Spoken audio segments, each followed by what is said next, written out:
With a rumored return to WWE and more, this is Wrestling Hub. My name is John, and you're watching the Wrestling Report. Before we get into the rest of the video, make sure you subscribe to Wrestling Hub and turn on all notifications to stay up to date with everything in the world of pro wrestling. Also, don't forget to follow us on Instagram at Wrestling Hub Official and follow us on Twitter at Wrestling_Hub.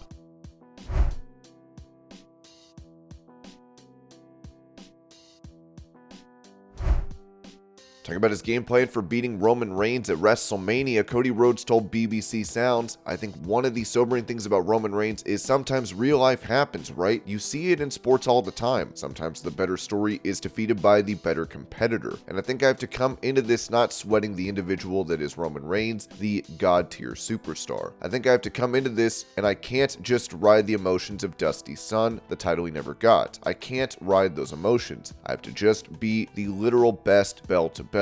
I just have to come in with more gas in the tank. I have to come in as disciplined as possible. I just don't want to be a casual of that."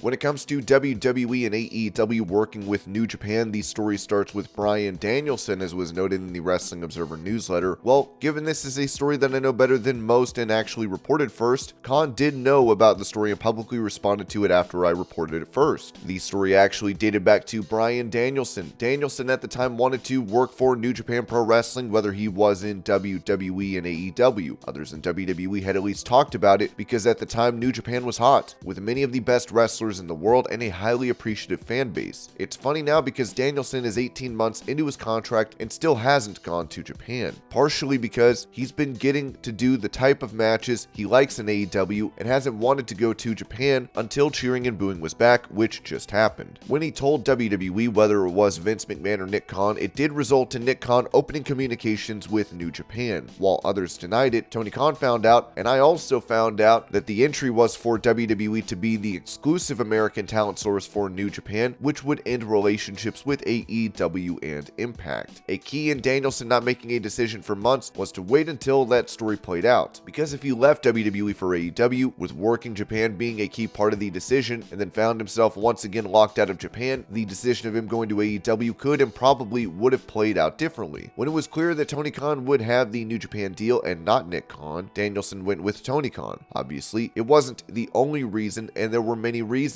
but it was part of the decision-making process. However, Tony Khan was well aware of this long before this story ever broke. I was well aware of this as far as being told off the record months earlier, and it wasn't until I got a second source confirming it, and this was months later, did I write anything on it. And Tony Khan was long in play as far as having that knowledge before I wrote anything, and likely had the deal itself solidified by then.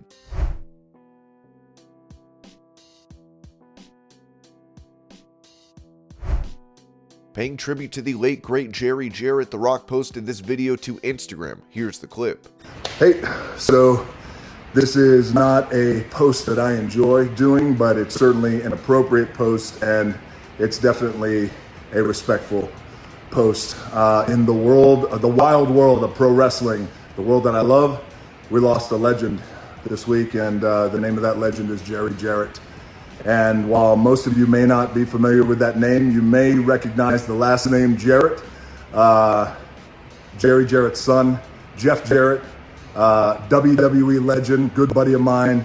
I've known him since I was a little kid. We came up together in the world of wrestling, certainly in the Memphis, Tennessee territory, which I'm going to get to in a second. But Jeff Jarrett and the Jarrett family, Jeff lost his dad, and the Jarrett family lost the patriarch of the family, Jerry Jarrett. And I want to take a moment to acknowledge Jerry's contributions to the world of pro wrestling, of course, the world that I love.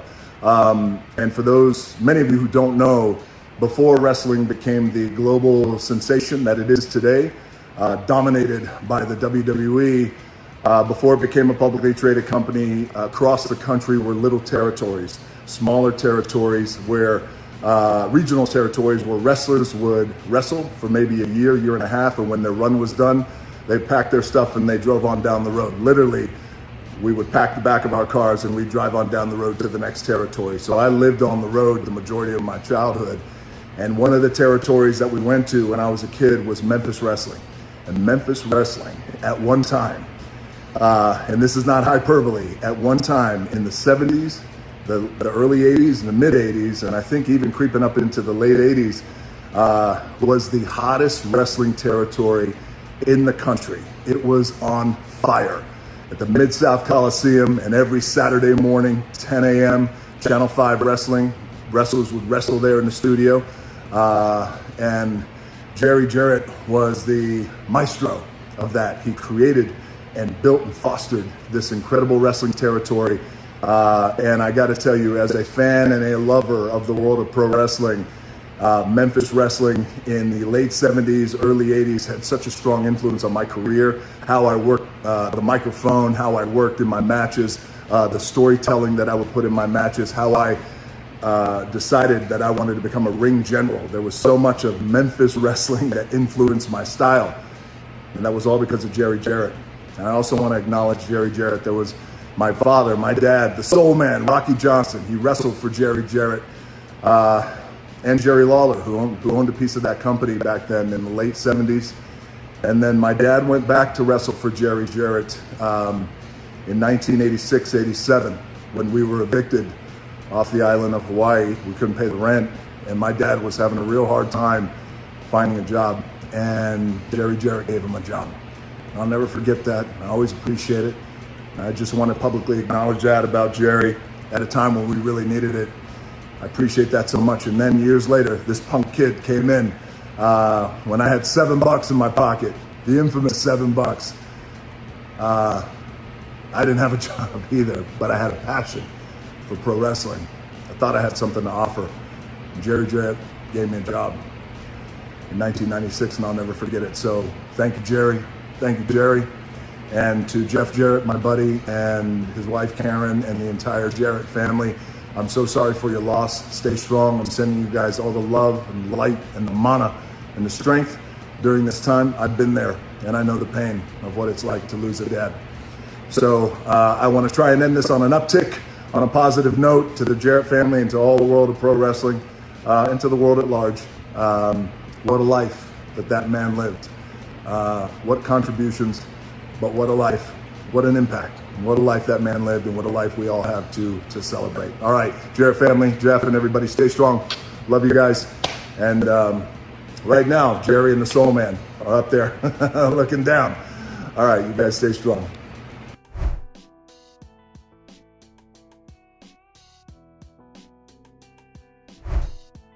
Giving advice to the AEW president, Eric Bischoff noted on his 83 Weeks podcast, "I'm hoping that Tony is looking at the success of what's going on with the Bloodline in WWE because people are buzzing, people are putting the product over, the audience has been increasing, the ticket sales, the pay-per-views, merchandise, everything is coming up because that segment of the audience, which is still, in my opinion, the largest segment of the audience, is into great characters and great story."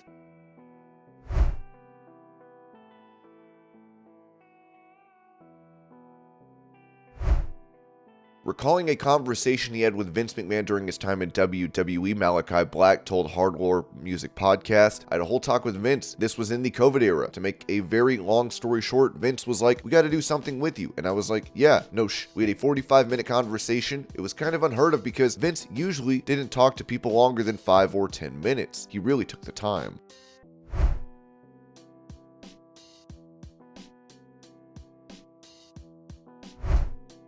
When it comes to the contract signed by Bobby Lashley and Brock Lesnar, Sean Ross Sapp of Fightful mentioned what was said on the paper. February 13th, 2023. To whom it may concern, this document shall serve as a legal and binding agreement amongst all parties scheduled for the Brock Lesnar versus Bobby Lashley match to be held at the WWE Elimination Chamber Premium Live event to be held on Saturday, February 18th, 2023 at the Bell Center, 1909 Avenue in Montreal, Canada. The parties hereby agree to hold harmless and indemnify WWE Network and its affiliates from any liability regarding injuries that may or may not occur during the course of this exhibition. The winner of the match hereby assigns all publicity rights to WWE Network and its affiliates in regards to the Brock Lesnar versus Bobby Lashley match at Elimination Chamber on February 18th, 2023. This contract is drawn in the state of Connecticut, and all laws of Connecticut shall apply to its execution, arbitration, or contest. Obviously, this contract is a prop, but is put together in the event that the paper ends up making it on screen and isn't blank. It also features an Elimination Chamber logo at the top.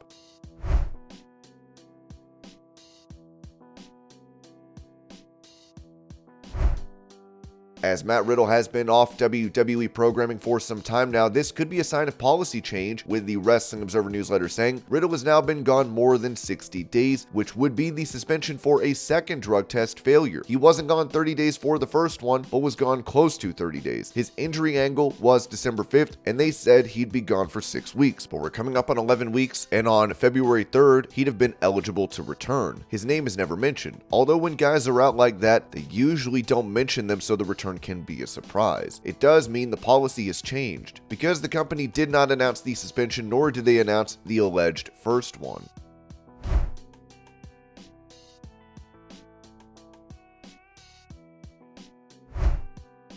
Dismissing a rumor regarding CM Punk potentially signing to WWE, Dave Meltzer said, there were reports going around regarding Chris Sky, Ace Steel, being at the Royal Rumble and then speculating that he was there to broker a deal for CM Punk. However, not only is that impossible at this point because Punk is under contract to AEW, but Guy wasn't at the Rumble to begin with, so that aspect of the story was incorrect from the start.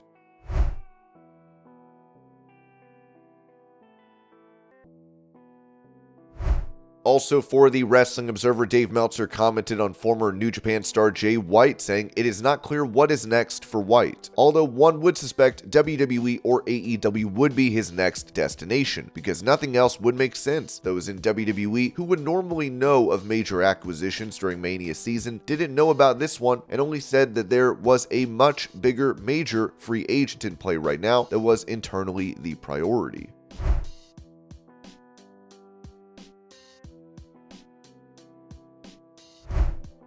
With Adam Cole previously saying Kyle O'Reilly is in high spirits following neck fusion surgery last year, AEW President Tony Khan also provided an update telling In The Click he's been doing better. Hopefully, we'll look forward to getting him back, but it's a number of injuries and a tough recovery, and really miss him, and hopefully he'll be back with us in AEW soon.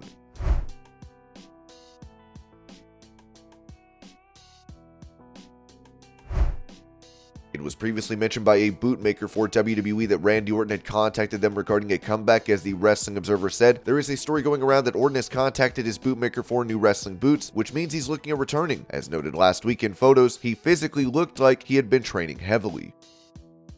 And this was your Pro Wrestling News Update. I hope you're all having a great day. Thank you so much for watching, and I'll see y'all later.